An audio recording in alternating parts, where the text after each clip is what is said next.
up on the House of Takes pod, I explore why in the world is Mr. Shark Tank himself deciding to go ahead and sell the Dallas Mavericks at this juncture. I mean, just think about how much the Phoenix Suns went for last year when Matt Ishbia purchased them.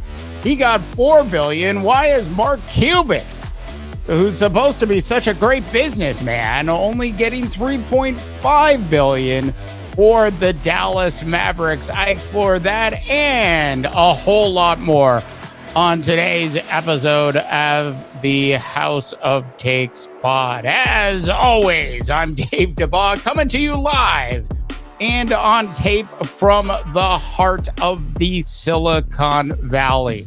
Now, a lot of different angles to cover. Now, this news actually broke a couple weeks ago, and I decided to wait before I actually did a pod on this. I wanted to see how things sort of shook out. I wanted to get a better understanding of why Mark Cuban was actually doing this at this juncture. So we're going to get into all of that. Let's start with the Phoenix Suns, who actually got purchased by Matt Ishbia for $4 billion.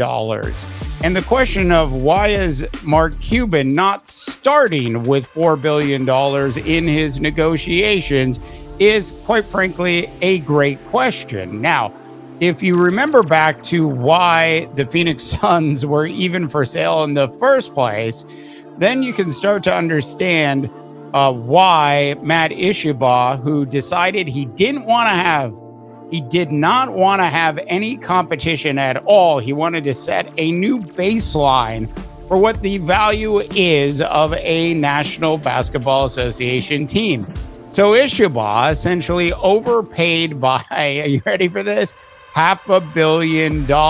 And to actually back that up, we actually have to look to the Indiana Pacers. That's right, the Indiana Pacers, who sold a 20% stake in their team earlier in the year to one Stephen Rails on a valuation of, wait for it, $3.5 billion. So essentially, Mark Cuban is selling the Mavericks for what the actual value is of teams in the NBA today. But I know you're sitting there going, but I mean, Indiana versus Dallas. Dallas is like the fourth largest city in the United States. It's a significantly larger market.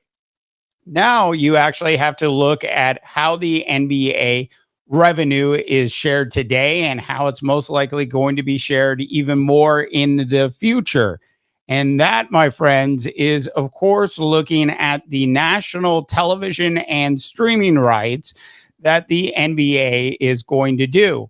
So in other words, the majority of revenue that the league actually makes gets divvied up amongst 30 teams, regardless of which cities they actually play in. So you start to end up in a world where you have flat valuations almost, and I emphasize this, almost regardless of the city that the team is actually in. Hence the $3.5 billion price tag. Look, I think Cuban, if he really wanted to make more, could do it, but I think he actually, at this point, just simply wants to sell. So why would Cuban want to sell at this point? Let's start with the fact that, and this surprised me when I looked it up, Cuban's actually 65 years old. I know he's got that Dick Clark disease where he looks a lot younger than that, but Mark Cuban is 65. He's just 5 years away from the magical number of 70. So age probably was a factor. The fact that he can remain with the team, the rumors have it that he's still going to stay actually in charge of the day-to-day operations and all the player personnel stuff as well. And he's still going to own 20% of the team as well. So if you're able to do all of that and offload the team, which is going to free up some money for you to do additional things if you want to, then it actually makes a lot of sense. Now, One of the other rumors as well has Mark Cuban actually wanting to build a Venetian hotel, a la the Venetian in Las Vegas, repeated in Dallas. Now, I don't think he's going to do that unless sports gambling is legalized in the state of Texas. Now, I live in the state of California, and the state of Texas and California both do not have legalized sports betting right now.